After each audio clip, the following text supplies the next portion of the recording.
নমস্কার বন্ধুরা, আমি সুপ্রীতি আরও একটি নতুন ভিডিওতে আপনাদের সবাইকে স্বাগত জানাই। আশা করি আপনারা সবাই সুস্থ আছেন, ভালো আছেন। আজ 23শে ডিসেম্বর, এখন সকাল 11টা মতো বাজে। সকালের ব্রেকফাস্ট করে নিয়ে আমি বসিয়ে দিয়েছি রান্না। বেশি কিছু আজকে রান্না করব না, পালং শাক করব কুমড়ো বেগুন আলু দিয়ে। আর জ্যাসলিনরা অলরেডি শুরু করে দিয়েছে ক্রিসমাসের ডেকোরেশনের কাজ। আর এই যে সেই ম্যাঙ্গো, সেই পাকা আম, মনে আছে আপনাদের ভিডিওতে দেখিয়েছিলাম যে আমি ফ্রোজেন করে রেখেছিলাম হেক্টরের জন্য। হেক্টর খুব আম খেতে ভালোবাসে, অথচ যখন আমরা এখানে আম খাচ্ছিলাম, তখন ও ভিডিও কলে দেখে ভীষণ আফসোস করছিল। তখন আমি ওকে বলেছিলাম যে ঠিক আছে, তুমি এসে এই আমই পাবে। তাই আমি ফ্রোজেন করে রেখে দিয়েছিলাম, সেটাই এখন বার করে ওদেরকে দিলাম। একদম ফ্রোজেন তো, খুব ঠান্ডা। হেক্টরের খেয়ে ভীষণই ভালো লেগেছে, বলল দারুণ টেস্ট এখনও রয়েছে। ফ্রোজেন রয়েছে যেহেতু, ওতে বরফ তো রয়েছেই, ভীষণ ঠান্ডা। তো যাই হোক, আমরা শুরু করে দিয়েছি ডেকোরেশনের কাজ। এখন যেহেতু আমি রান্না নিয়ে ব্যস্ত, তাই হেক্টর আর জ্যাসলিন মিলে ডেকোরেশনের কাজ শুরু করেছে। দেখুন কত রং বিরঙি কাগজ।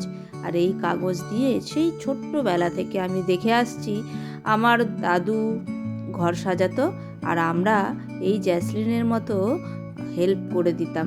নিচ থেকে কাগজটা পাকিয়ে পাকিয়ে তুলে দিতাম দাদুর হাতে।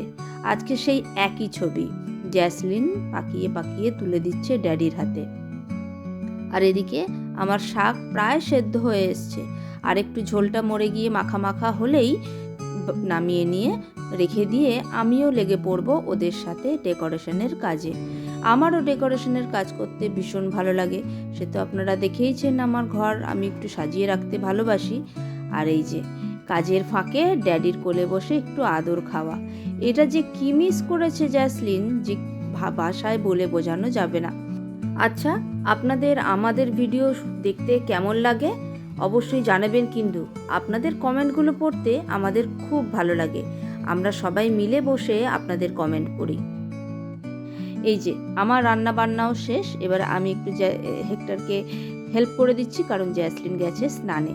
তারপরে স্নান খাওয়া দাওয়া আমরা সেরে নেব। ঘরের এই ছাদটুকু হয়ে গেলেই, রং বিরঙি কাগজের মেলায় সেজে উঠলেই আমাদের যেন অর্ধেক কাজই শেষ হয়ে যায়। তারপরে রয়েছে কেক বানাবার পালা। এবছর আর সময় পাচ্ছি না কেকটা, তাই বেকারিতে দিয়েই বানিয়ে নেব। ভাইরা যাবে, ওদের হাতেই দিয়ে দেব। দেখুন তো কেমন লাগছে, জানাবেন কিন্তু কেমন লাগলো। আমাদের প্রত্যেক বছর হেক্টর এই ডিজাইনে সাজায়। আশা করি ভিডিওটি ভালো লেগেছে, আর প্লিজ আমার ইউটিউব চ্যানেলটাও সাবস্ক্রাইব করে দেবেন। টাটা।